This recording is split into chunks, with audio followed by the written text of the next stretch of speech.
Now we will learn how to create this particular sleeve and also how to create this beautiful gong puffy sleeve. Now the difference with both is that one has elastic at the hem while the other is given like a structured gong sleeve. One of the patterns will be showing you how to make the Vicky James sleeve, while the other will be showing you how to create that gong effect on your sleeve. Don't forget to subscribe. Now we'll start off by getting our pattern paper, fold into two like you see on the screen. The next one we want to do now is to get our sleeve length. Now place your tape rule from the start of your paper, then go in by the desired sleeve length. So now we're using one pattern to create two sleeves. Now what I'm creating now is the gong sleeve. So I want the sleeveless of the gong to be up to 9 inches, then 1 inch for seaming allowance, right? While the puff sleeve, I want it to be like 8 inches, then 2 inches for sewing allowance. That is why I'm using these two lines you're seeing on the screen, okay? Now, if you've settled with the sleeve length you're working with, now the area where you have your sleeve length, measure around the arm. Whatever you have there will be your sleeve circumference. So the sleeve circumference I'm working with is 14. Now I'm going to divide 14 by 2 because I folded my paper into 2. Now 14 by 2 will give me 7. I'll go ahead and mark 7. Then I'll go up by 2 inches again and I'll mark 7 there as well. And I'll also mark the same 7 on the allowance line. So after marking this, I will now connect the lines like so. Now the next thing to do will be to connect from this line we just created all the way to our sleeve crown. So place your French curve from your sleeve crown and connect all the way to your circumference line. You can see how I curved mine. Now the next thing we want to do is to add our seaming allowance. So you're going to add extra 1 inch or your desired inches for allowance and then connect like so. Now once this is done, feel free to cut out. You can see how I'm doing mine very carefully. Now you can go ahead and trace out the sleeve we've drafted. This is like the most basic way to show you how to cut a sleeve. There are more detailed ways to draft a sleeve. If you're interested, please let me know in the comment section and I'll show you how to create a full sleeve block, okay?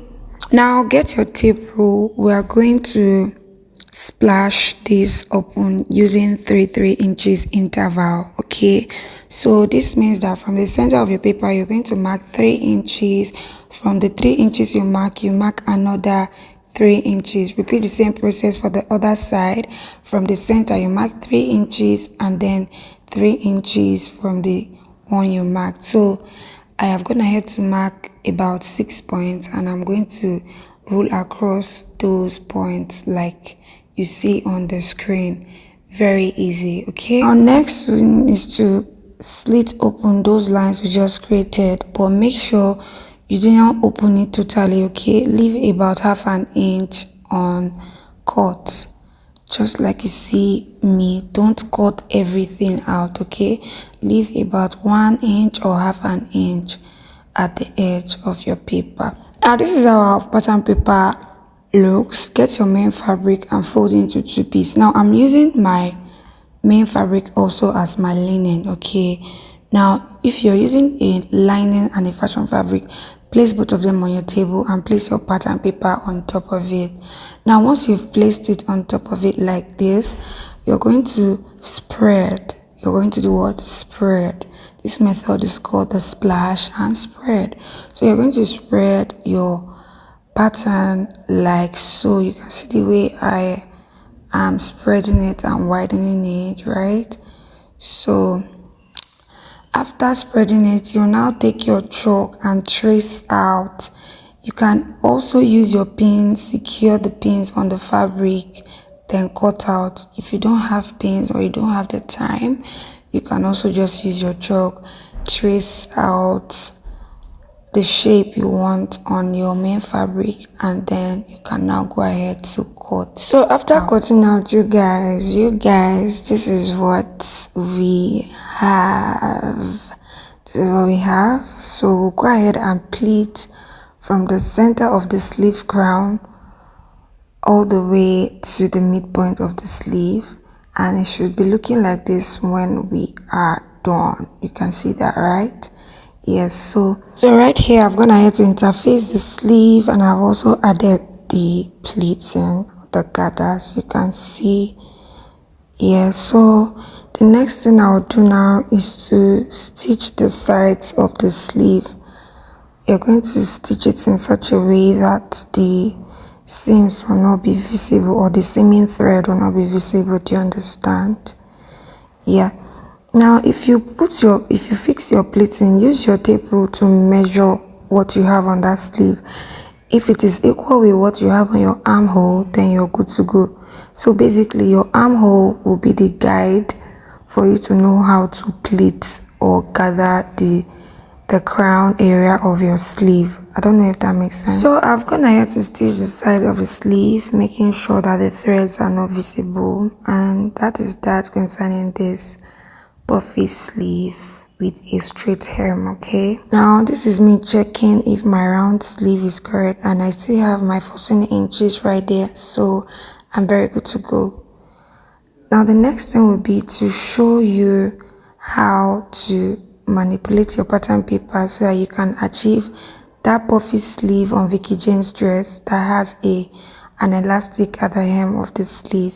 All right, so let's do that right about now. So you would get that pattern paper we just worked with, fold your fabric into two, meaning your fashion fabric and your linen. Okay, now this time around you're going to separate the pieces. You're going to separate them totally like so. Okay, now if you want your puff to be very full, then you need a wider fabric so that you can open it up as wide as you want. You can open the pattern paper as wide as you want. Okay, but for this tutorial sake, I do not want to waste so much of the fabric, so I had to just make do with what I have. So again, you use your chalk to trace out. Okay, this one will be straight like this. It will just be straight at the hem.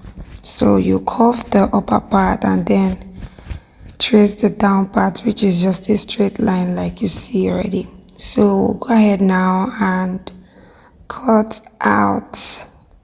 Now after cutting out, this is how it should look. It should be wider if you want a fuller volume. Okay, now you get your elastic. You can use an elastic of 1 inch width or half an inch width, anyone you like. So that elastic will be sitting at the hem of the sleeve, and to achieve that we're going to fold the hem of the sleeve like so. You're going to use whatever inches you added for the allowance. Okay, so I added about 2 inches allowance for the elastic, so I'm going to fold in using 2 inches at the hem of the sleeve. All right, so I'm going to fold in like so. Remember I said if you want full volume you can make it wider and longer. All right, you mustn't follow the exact measurements I used. So take this to the sewing machine and stitch up like so. You guys, you already know, you stitch and make sure your stitch is neat and make sure your stitch is tight as well, because you're about to insert your elastic. Now get your elastic, get your safety pin, and then pass it through that space you just created. So I'm going to pass this, and when I get to the hem of the elastic, I'm going to secure with a pin. Okay, secured with a pin so that the elastic doesn't pull out. Now, how do you know the length for your elastic? Your original round sleeve is what? 14. Now, remove about 3 inches from 14. That will give you 11. So your elastic should be 11 inches wide if your round sleeve is 14, so that it is not too tight. Okay, now I'll simply stitch up the sides and make sure that I tight stitch the elastic area very well, and then pleat the top, and we are done with the sleeve tutorial. See you in the comment section, guys. Bye.